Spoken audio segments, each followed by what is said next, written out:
네, 구독자 여러분 안녕하세요. 공인중개사 이승주TV의 사당동 공인중개사 이승주입니다. 오늘은 또 지식정보로 돌아왔습니다. 제가 중개를 하면서 금액이 크면 클수록 더더욱 중요한 부분 한 가지를 꼭 말씀드리고 싶어서 영상을 켰는데요. 금액이라 하면 보증금을 기준으로 말씀드립니다. 보증금이 작다고 무시하는 것이 아니라 작다면 당연히 그 위험성, 그러니까 리스크는 줄어들 수밖에 없습니다. 그래서 요즘에 전세 사기들 혹은 깡통 전세들 때문에 보증금을 낮추고 월세를 높이는 경향이 많이 있죠. 그래서 계약을 하다 보면 실무상과 법리상 괴리가 많다고 중개를 하면서 많이 느낀다고 말씀을 드렸는데요. 자, 오늘은 어떤 이야기를 할 거냐면 국세 완납증명 그리고 지방세 완납증명에 관해서 이야기를 할 겁니다. 요즘 계약을 하다 보면 구독자님들도 많아지시고 유튜브나 각종 매체를 통해서 이 위험성을 많이 알려드리면서 많은 분들이 계약하시기 전에 공부를 하고 오십니다. 그래서 등기부에 공신력이 없다는 것도 알고 계신 분도 많고 공시효과만 있기 때문에 보이지 않는 채권 관계인 이 세금 체납 부분에 대해서도 굉장히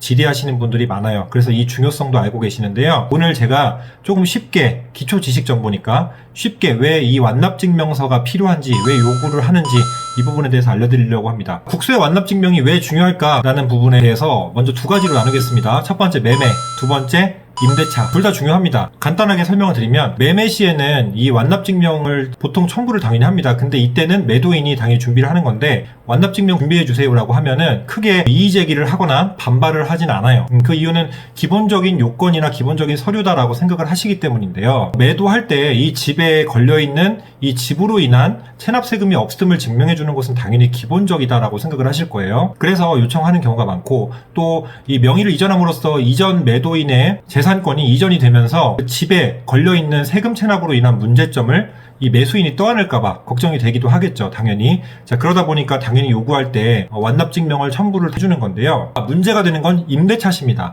임대차 시에 원희룡 국토부 장관님께서 올해 국세나 지방세 완납증명을 요구할 수 있도록, 그리고 임대인이 이를 거절할 시에는 계약 후에 계약 당사자가 되었을 때는 이 임차인이 열람을 할 수 있도록 하는 이런 권리를 만들어 주었는데요. 그럼에도 불구하고 이제 아직 이런 개정법령이나 혹은 이슈들에 대해서 크게 관심이 없으신 임대인들께서는 중개 시에 국세 완납증명 그리고 지방세 완납증명을 조금 번거로우시더라도 떼다 주세요라고 하고 친절하게 어떻게 떼시는지도 알려드려도 되게 좀 반발을 하시거나 굉장히 좀 기분 나빠하시는 분들이 많습니다. 그리고 대부분은 금액이 크지 않을 때, 그러니까 보증 금액이 크지 않을 때는 뭐 이거 가지고 그러냐, 뭐 이거 안전한데 왜 그러냐, 이렇게 깐깐하게 군다, 뭐 이런 식으로 되게 많이 말씀을 하시고 납득시키고 설득하는 부분도 굉장히 어려운 경우가 많습니다. 거의 반의무화식으로 지금 만들어주기는 해서 그런 명분 삼아 이렇게 법이 바뀌어서 이렇습니다, 좀 부탁드릴게요 라고 말씀을 드리면 그나마 조금 덜한 경우도 있고, 그리고 금액이 높아지면은 이걸 요청했을 때 들어주시는 임대인이 훨씬 많아지기는 했어요. 이 임대차 시에 이런 실무와 법과의 괴리가 있다는 부분을 좀 적나라하게 말씀을 드리면서 이 임대차 시에도 왜 국세 완납, 지방세 완납 증명이 중요하냐라고 하면 아까 등기부 얘기를 간단히 했는데요. 대부분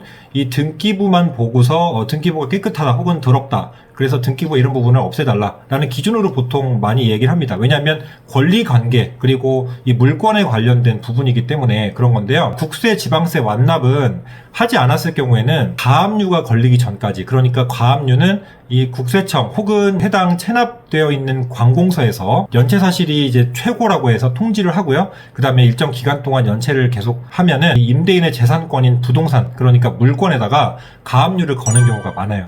근데 이미 그때는 늦어버린 거죠. 왜냐하면 기회를 주고 수차례 고질했음에도 불구하고 이 체납을 한 거니까, 그래서 압류가 걸린 거니까. 자, 이미 그때 늦었기 때문에 계약 당시에 가압류가 없더라도 국세, 지방세가 이미 밀리고 있거나 금액이 굉장히 체납액이 크다면 국세랑 지방세라는 채권이 등기부에 찍히기 전에 우리가 사전에 확인하지 않는다면 순서가 뒤로 밀릴 수밖에 없습니다. 무슨 말이냐면 최초에 국세, 지방세는 아무리 채권이라고 해도요, 가압류라는 등기부상의 권리가 찍히기 전에도 국세, 지방세는 아시겠지만 모르시는 분들을 위해 설명드리면 영순이라고 표현합니다. 흔히 체납을 계속하게 될 경우에는 이 가압류를 권원으로 해서 나중에 경매에 붙일 수도 있고 이제 집행을 할 수가 있잖아요. 그럴 때 영순이, 그러니까 제일 먼저 가져가는 돈이 이 국세, 지방세입니다. 그래서 세금은 무덤까지 따라간다는 말이 있죠. 국민의 3대 의무 중에 하나잖아요, 세금이. 그래서 이 세금이 그만큼 무서운 겁니다. 채권이라고 우습게 볼 게 아니라 물권보다도 더 강력하게 이게 권원이 생길 경우에는 훨씬 무서운 힘이 생길 수가 있어요. 완납을 했다, 그래서 국세랑 지방세를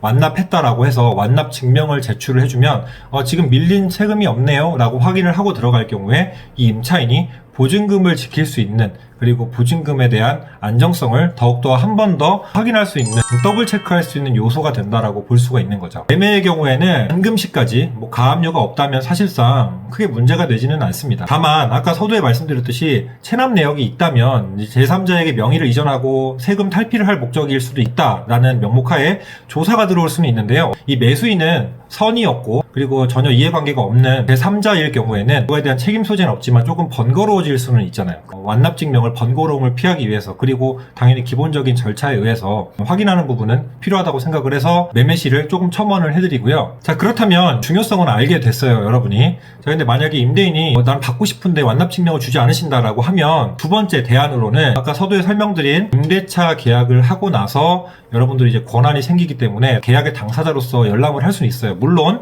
임대인에게 통지는 갑니다. 그래서 이제 저는 이렇게 설명을 해요. 어차피 임차인이 이제 지금 계약을 하게 되면 이 내용을 알 수 있는 상황이 되기 때문에 나중에 개인적으로 뒤로 이렇게 가서 조사하면 사장님한테도 문자가 가니까, 혹은 사모님한테도 문자가 가니까 그냥 지금 미리 번거로우시더라도 한 장 떼다 주시는 게 훨씬 수월할 것 같습니다. 부탁드릴게요 라고 해서 좀 분위기를 좋게 웃으면서 이제 투정하시는 것도 받아들이면서 진행하는 경우가 많고요. 자, 두 번째로는 이제 특약을 좀 설정하는 게 그나마 안전장치로 좀 유리할 수 있습니다. 국세 지방세에 관한 서류 제출을 따로 하지 않은 관계로 후에 계약 기간 중에 이 국세 지방세로 인한 가압류 혹은 문제가 발생 시에는 지체 없이 계약을 해지하고 보증금을 반환한다라는 특약을 설정을 해둔다면 추후에 법적 공방에 가더라도 이 특약이 굉장히 중요하기 때문에요.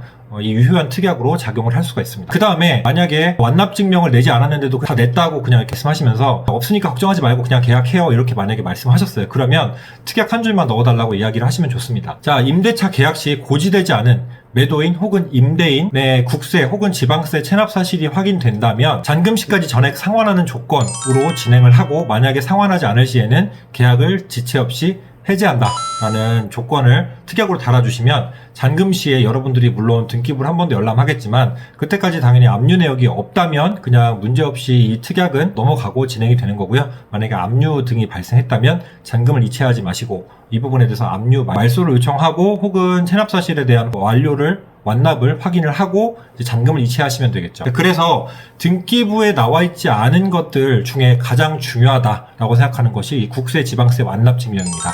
그래서 이 부분을 꼭 말씀드리고자 해서 여러분들께 영상을 킨 거고요. 오늘 내용도 유익하게 도움 많이 얻으셨으면 하는 바람입니다. 자, 오늘 내용도 시청해주셔서 감사하고요. 다음 영상에서 또 만나도록 하겠습니다. 다음에 만나요. 감사합니다.